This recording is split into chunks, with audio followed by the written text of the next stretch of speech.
Thank you, guys. Well, for those that didn't hear me, I want to thank Congressman Pittenger. It's a pleasure to be at the forum again, and thank all of you for making, especially those that came from far away, that traveled at this very cold time to Washington, D.C. It's a very interesting time to be here in Washington. There's a lot of changes that are happening, and I think those changes are emblematic of many changes that are happening around the world in your countries as well. The topic of the day and what I'd like to talk to you about, along with Milos today about, is a phenomenon that I think really struck a national discord here in Washington in the United States in 2016. And I think we really have to credit President Trump with bringing the concept of migration as a broader strategic concept rather than just an immigration issue, which is mostly viewed as. Also, the impetus to place borders at the forefront of geopolitics.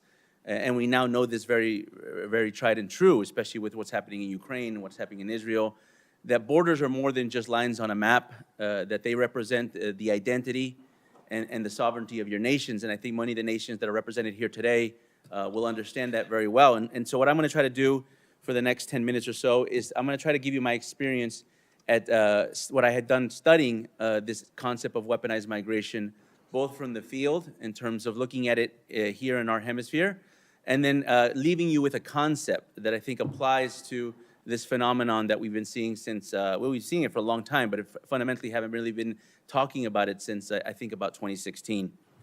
So let me begin where I think this crisis began for the United States. And for those that are following the United States, you know very well that we have a tremendous problem on our U.S. southern border.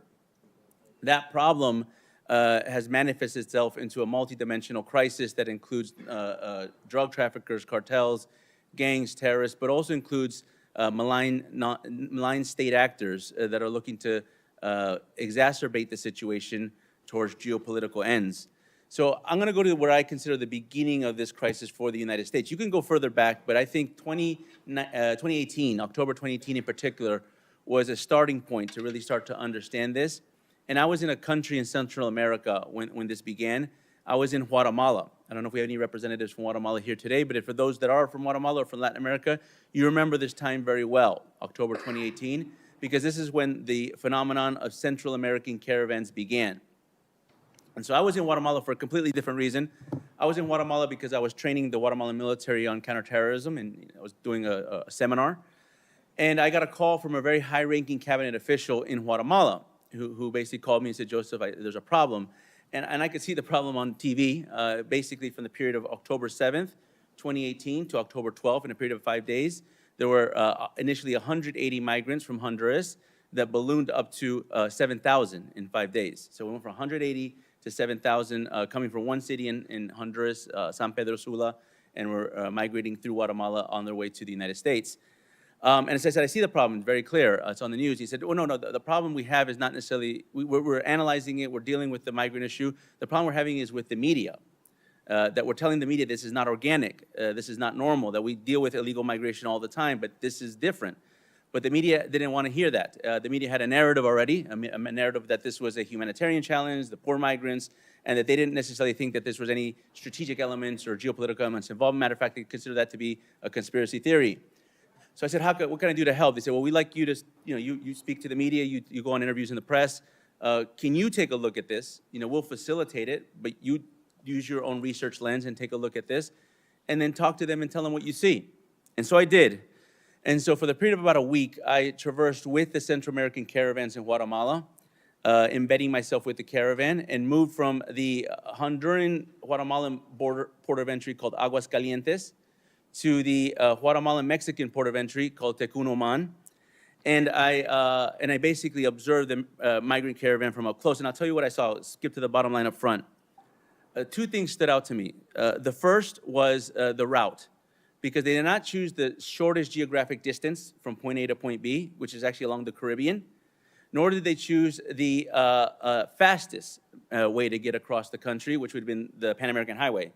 They chose the slowest and the longest route that actually went more from the Caribbean coast to the Pacific coast of Guatemala.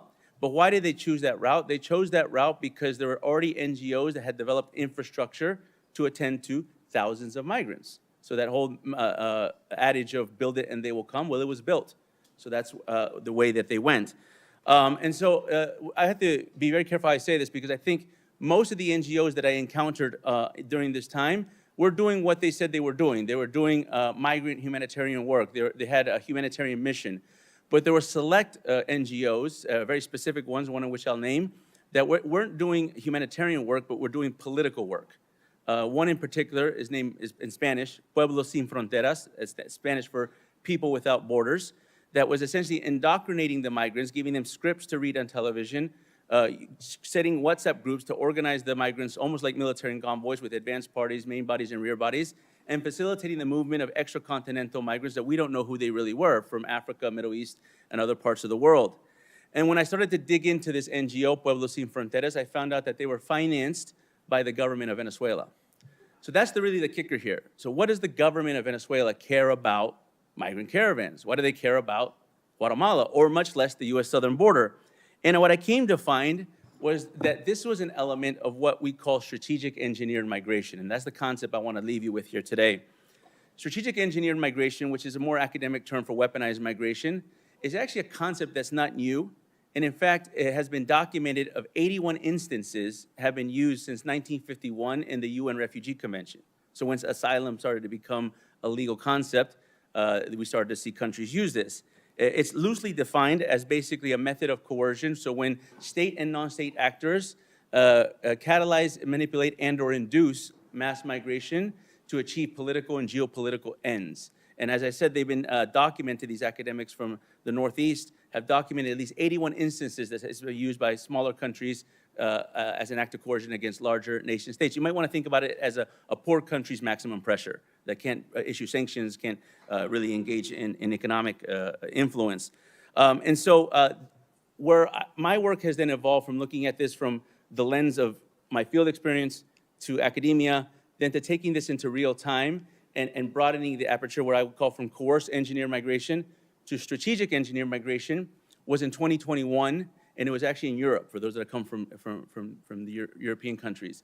It was in Poland in October of 2021, when 32,000 migrants, mainly from Syria and Iraq, mostly Kurdish, came and crashed the border between Poland and Belarus in the span of about a month, or probably less, in the span of about 3 weeks.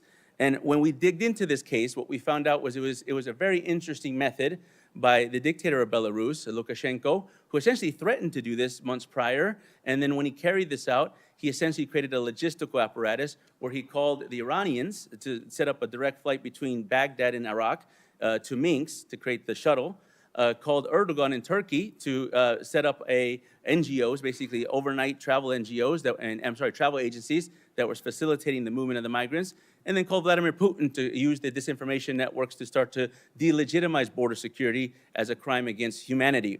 It was very effective, except there was one difference than what cases we've seen in the past. Normally, in weaponized migration, you see a concession. You see a demand. You want either sanctions to be lifted, you want international aid to be given. Sometimes you just want more international attention. In the case of Poland and Belarus, we saw none of that. In fact, he got more sanctioned, less legitimized, and more isolated from the European Union. So what was the juice worth the squeeze? What was the intent towards the end? And we can argue that perhaps as a coercive measure, it was unsuccessful, but as a strategic measure, it was a preparatory condition for what happened 3 months later, which is the invasion of Russia over Ukraine, using Belarus as a forward staging ground for that invasion. So I use that as a catalyst to start to understand this concept, and I'm going to bring it back to the part of the world that I work in more, and the one that's closer to the United States and Latin America. And in the case of Latin America, the operational aspect of weaponized migration is happening all throughout the continent. It's not just happening on our border, it's happening in South American borders, it's happening in a once uncrossable border between Panama and Colombia called the Darien Gap, which more than 15 years ago only saw a few hundred migrants cross, is now seeing over 500,000 cross in the period of 1 year. And I want to take you to what I consider the worst border crisis in the Western Hemisphere, which is the border between Venezuela and Colombia. If you actually want to see how bad a border crisis can get, pay attention to this border crisis, because over time, what we've seen is that border crisis take multiple steps to what I've called the sovereignty disintegration process, to essentially use non-state actors and criminal actors to change the composition of the border and then introduce great power competition. Let me give you an example, and I'll start to close with this. I visited that border on multiple occasions between 2021 and 2023. And the beginning, when I started to visit the Colombia-Venezuelan border, what you initially saw was the mass migration. There are more than 8 million Venezuelans that have fled that country since 2014, the largest mass migration in the world, larger than Syria, larger than Ukraine. And that was mostly affecting its neighboring countries, prominently Colombia.